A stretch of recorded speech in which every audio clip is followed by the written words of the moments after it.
আবি লাহাব, আবু লাহাবের দুই হাত ধ্বংস এর দ্বারা বুঝেছে। তার বাম হাত যেমন অপ্রকাশ্যে, যেমন ইনডাইরেক্ট সহযোগিতা করেছিল, এই জমিনে কোরআনের বিরোধিতা যারাই করবে, ইসলামের বিরোধিতা যারাই করবে, ইনডাইরেক্ট আর ডাইরেক্ট হোক, তারা ধ্বংসের মধ্যে নিমজ্জিত হবে, ধ্বংসের মধ্যে নিমজ্জিত হবে। কথা বলেন ঠিক কিনা? সূরাতুল লাহাবের শানে নজুল, কি কারণে এই সূরাটি আল্লাহ তাআলা নবীদের উপর নাযিল করলেন? আসলে আমার ভাইরা, রাইসুল মুফাসসিরিন হযরত আব্দুল্লাহ ইবনে আব্বাস রাদিয়াল্লাহু আনহু তিনি বর্ণনা করেন, নবী মুহাম্মদুর রাসূলুল্লাহ সাল্লাল্লাহু আলাইহি ওয়াসাল্লামের উপর যখন আয়াত নাযিল হয়ে গেল, ওয়া'আনজির আশীরাতাকাল আকরাবিন।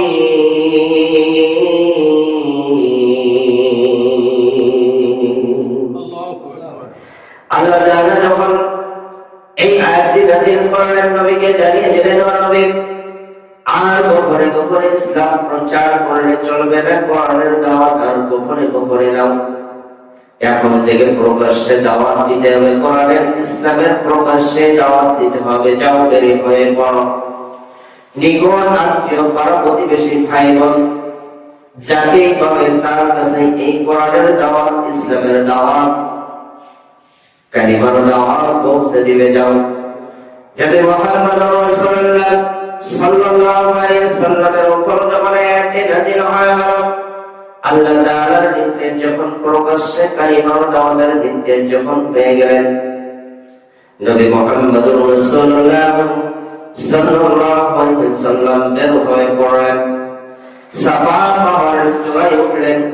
সাফা পাহাড়ের চূড়ায় উঠে ডাক মারতে শুরু করলেন, ইয়া সাবাহা, ইয়া সাবাহা, ইয়া সাবাহা বলে ডাক মারতে শুরু করলেন। যখন মক্কার সমস্ত মানুষেরা একে অপরের সাথে বলতে শুরু করলো, তখন এত সকালবেলা কি আমাদেরকে ডাকেন, এত সকালবেলা কি আমাদের বিপদের সংবাদ দেওয়ার জন্য ডাকেন?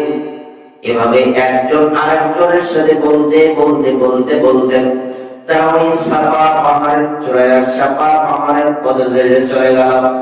আমার ভাইরা, সাফা পাহাড়ের পদদেশে যখন মক্কার সমস্ত মানুষেরা চলে আসলো, এসেই দেখতে পেল হাযাল ইয়ামিন, হাযা মুহাম্মদ, এ তো আমাদের আল আমিন, এ তো আমাদের মুহাম্মদ।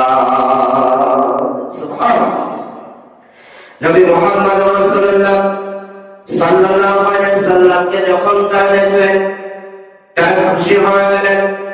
ঠিক এমন সময় নবী মুহাম্মদ রাসূলুল্লাহ সাল্লাল্লাহু আলাইহি ওয়াসাল্লাম ডাক দিয়ে বললেন, ও মক্কাবাসী, আমি যদি তোমাদেরকে বলি এই পাহাড়ের অপর প্রান্তে একদল শত্রু বাহিনী রয়েছে, তারা তোমাদেরকে মেরে ফেলার জন্য, তোমাদেরকে শেষ করে দেওয়ার জন্য সব সময় ষড়যন্ত্র করতেছে, সব সময় চক্রান্ত করতেছে, তোমরা কি আমার কথা বিশ্বাস করবে? মক্কার ওই সময় মক্কার সমস্ত মানুষেরা কাঁদতে বললেন, মা সাররাবনা আলাইকা ইল্লা সিদ্দিকান, কেন বিশ্বাস করব না, কেন বিশ্বাস করব না? আজ পর্যন্ত আপনার এই জবান দিয়ে, মুখ দিয়ে সত্য কথা ব্যতীত কখনোই মিথ্যা কথা বলতে শুনি না। সুবহানাল্লাহ। ও নবী, ও মুহাম্মদ, অতএব আজ পর্যন্ত যেহেতু আপনার এই মুখ দিয়ে, জবান দিয়ে সত্য কথা ব্যতীত মিথ্যা কথা একবারও শুনি নাই, যা বলেছেন সেটাই সত্য, আজকেও আপনি যেটা বলবেন সেটা হবে সত্য, আর ওই কথাটাই আমরা সঙ্গে সঙ্গে মেনে নেব। সুবহানাল্লাহ।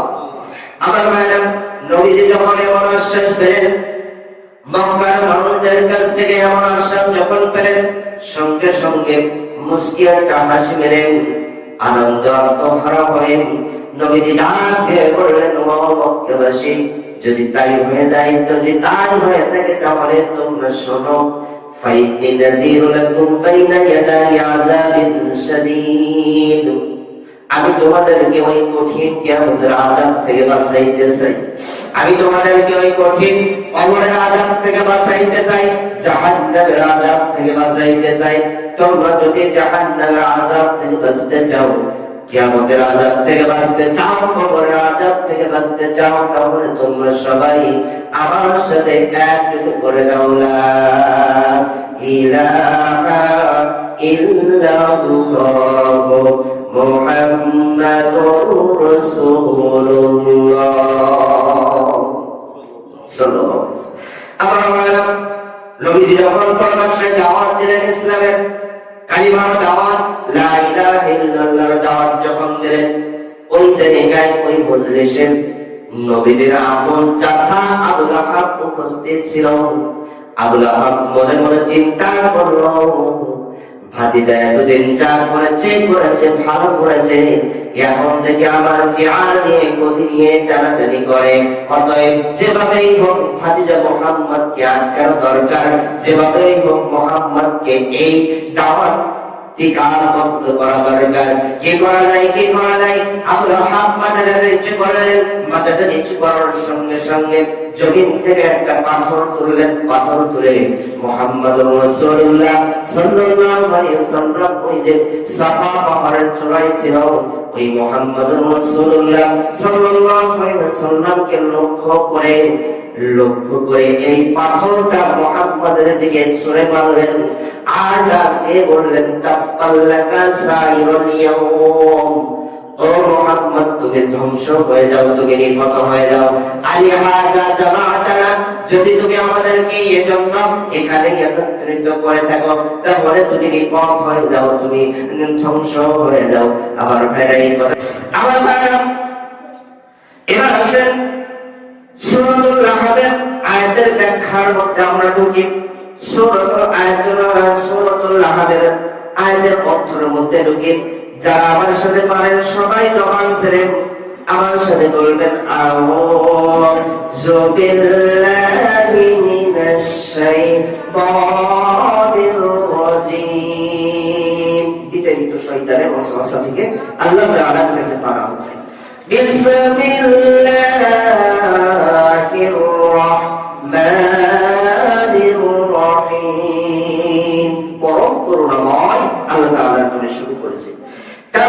تبت يدا أبي لهب وتب, ধ্বংস হোক আবু লাহাবের দুই হাত, ওয়াতাব, এবং সে নিজেও ধ্বংস হয়ে যাবে।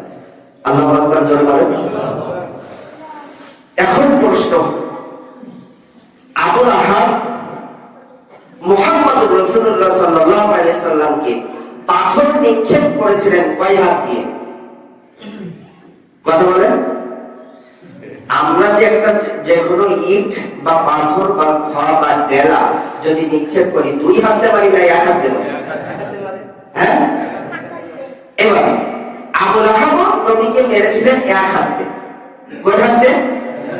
ডান হাতে। মনে করেন ডান হাতে, যারা ডান হাতি, যারা বাম হাতের কথা বাদ দিলাম, যারা ডান হাত তারা ডান হাত দিয়েই মারে, কিন্তু তাই তো ভাই? এবার প্রশ্ন হলো, আল্লাহ তাআলা এখানে বললেন তাব্বাত ইয়াদা আবি লাহাব, আবু লাহাবের দুই হাত ধ্বংস। কয় হাত? আর ধরেন মারলেন এক হাতে আবু লাহাব। প্রশ্ন, মারলেন আবু লাহাব এক হাতে, আল্লাহ তাআলা আবু লাহাবের দুই হাত ধ্বংসের কথা কেন বললেন? আল্লাহ তাআলা আবু লাহাবের একটু নির্যাতন বেশি করলো না? এমন প্রশ্ন লাগে কিনা?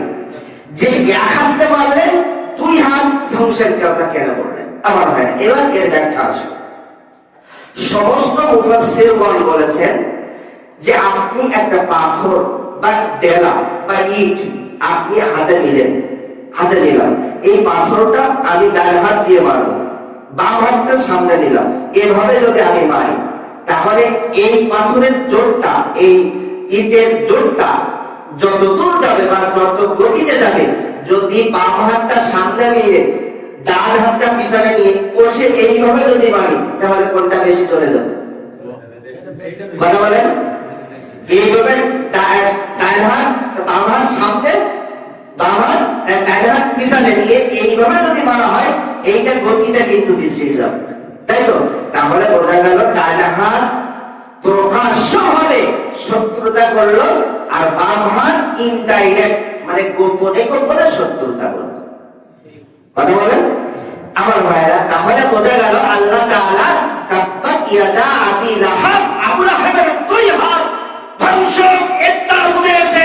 তার বাম হাত যেমন অপ্রকাশ্যে যেমন ইনডাইরেক্ট সহযোগিতা করেছিল, এই জমিনে কোরআনের বিরোধিতা যারাই করবে, ইসলামের বিরোধিতা যারাই করবে, ইনডাইরেক্ট আর ডাইরেক্ট হোক, তারা ধ্বংসের মধ্যে নিমজ্জিত হবে, ধ্বংসের মধ্যে নিমজ্জিত হবে। কথা বলেন ঠিক কিনা?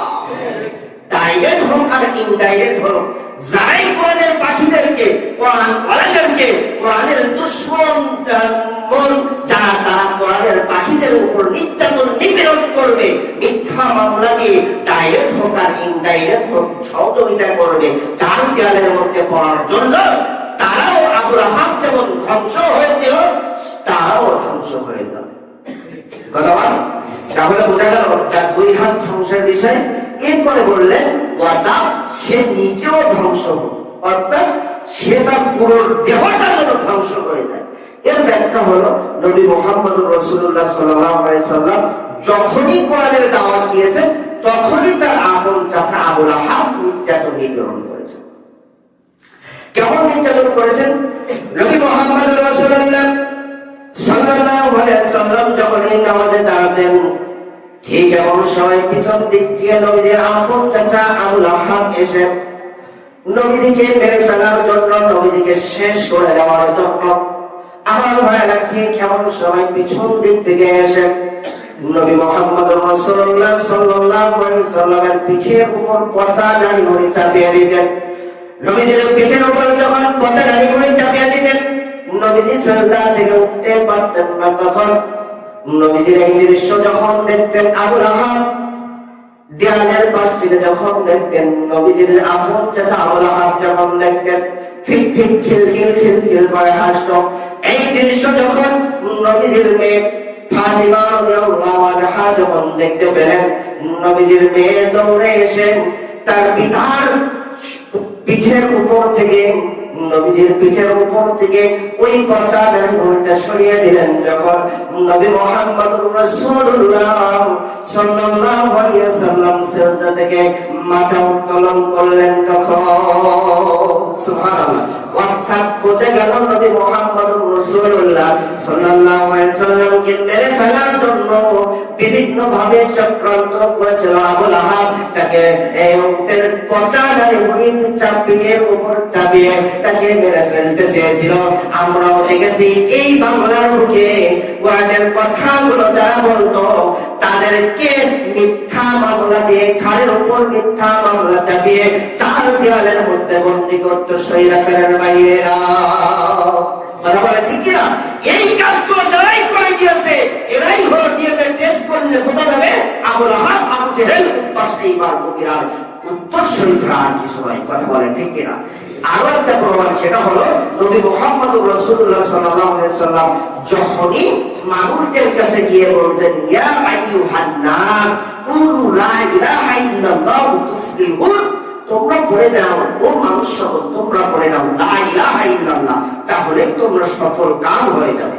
এই কথা যখন নবীজির মুখ থেকে, জবান থেকে যখন মানুষেরা শুনতো, ঠিক এমন সময় নবীজির হাতে হাত দিয়ে মানুষেরা ইসলাম ধর্ম গ্রহণ করার জন্য পাগলের মতন হয়ে যেত।